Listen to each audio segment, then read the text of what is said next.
Black Beauty by Anna Sewell. Chapter 36. The Sunday Cab. One morning, as Jerry had just put me into the shafts and was fastening the traces, a gentleman walked into the yard. "Your servant, sir," said Jerry. "Good morning, Mr. Barker," said the gentleman. "I should be glad to make some arrangements with you for taking Mrs. Briggs regularly to church on Sunday mornings. We go to the new church now, and that is rather further than she can walk." "Thank you, sir," said Jerry. "but I have only taken out a 6 days' license, and therefore I could not take a fare on a Sunday. It would not be legal." A few years since, the annual charge for a cab license was very much reduced, and the difference between the 6 and 7 days' cabs was abolished. "Oh," said the other. "I did not know yours was a 6 days' cab, but of course it would be very easy to alter your license. I would see that you did not lose by it. The fact is, Mrs. Briggs very much prefers you to drive her." "I should be glad to oblige the lady, sir, but I had a 7 days' license once, and the work was too hard for me, and too hard for my horses. Year in and year out, not a day's rest, and never a Sunday with my wife and children, and never able to go to a place of worship, which I had always been used to do before I took to the driving box. So for the last 5 years I have only taken a 6 days' license, and I find it better all the way round." "Well, of course," replied Mr. Briggs, "it is very proper that every person should have rest and be able to go to church on Sundays, but I should have thought you would not have minded such a short distance for the horse, and only once a day. You would have all the afternoon and evening for yourself, and we are very good customers, you know." "Yes, sir, that is true, and I am grateful for all favors, I am sure, and anything that I could do to oblige you or the lady, I should be proud and happy to do. But I can't give up my Sundays, sir, indeed I can't.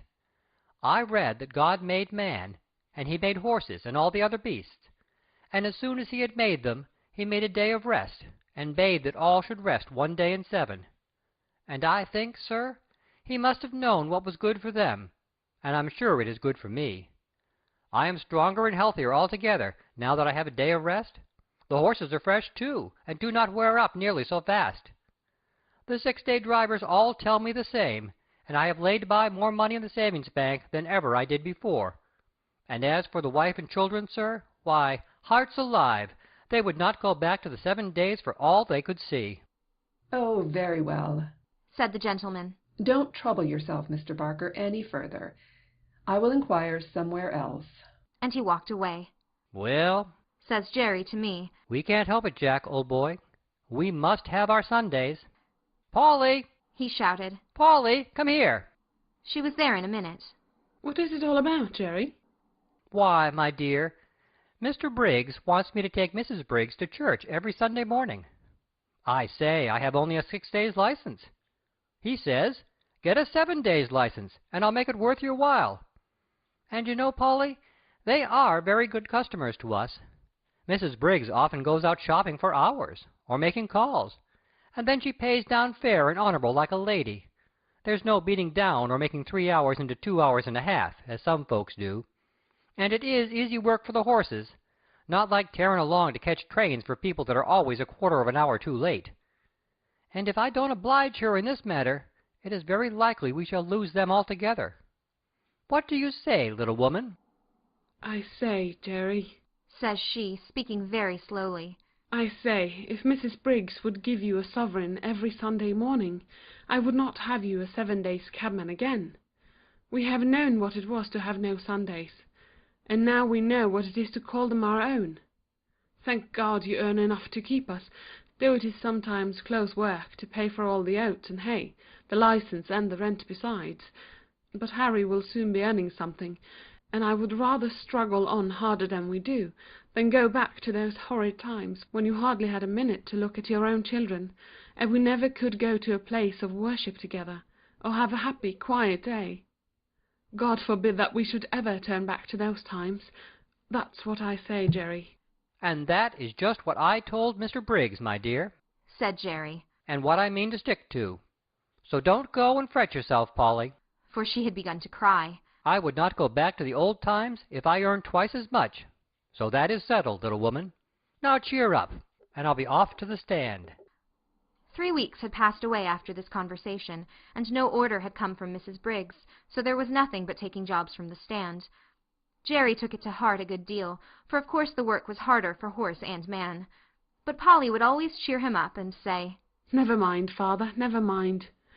Do your best, and leave the rest. 'Twill all come right, some day or night." It soon became known that Jerry had lost his best customer, and for what reason. Most of the men said he was a fool, but 2 or 3 took his part. "If workmen don't stick to their Sunday," said Truman, "they'll soon have none left. It is every man's right and every beast's right. By God's law we have a day of rest, and by the law of England we have a day of rest. And I say we ought to hold to the rights these laws give us, and keep them for our children." "All very well for you religious chaps to talk so," said Larry, "but I'll turn a shilling when I can. I don't believe in religion, for I don't see that your religious people are any better than the rest." "If they are not better," put in Jerry, "it is because they are not religious. You might as well say that our country's laws are not good because some people break them. If a man gives way to his temper, and speaks evil of his neighbor, and does not pay his debts, he is not religious. I don't care how much he goes to church. If some men are shams and humbugs, that does not make religion untrue. Real religion is the best and truest thing in the world, and the only thing that can make a man really happy, or make the world we live in any better." "If religion was good for anything," said Jones, "it would prevent your religious people from making us work on Sundays. As you know, many of them do, and that's why I say religion is nothing but a sham. Why, if it was not for the church and chapel goers, it would be hardly worthwhile our coming out on a Sunday. But they have their privileges, as they call them, and I go without. I shall expect them to answer for my soul, if I can't get a chance of saving it." Several of the men applauded this, till Jerry said, "That may sound well enough, but it won't do. Every man must look after his own soul. You can't lay it down at another man's door like a foundling, and expect him to take care of it. And don't you see, if you are always sitting on your box waiting for a fare, they will say, 'If we don't take him, someone else will, and he does not look for any Sunday.' Of course, they don't go to the bottom of it, or they would see, if they never came for a cab, it would be no use your standing there. But people don't always like to go to the bottom of things. It may not be convenient to do it, but if you Sunday drivers would all strike for a day of rest, the thing would be done." "And what would all the good people do if they could not get their favourite preachers?"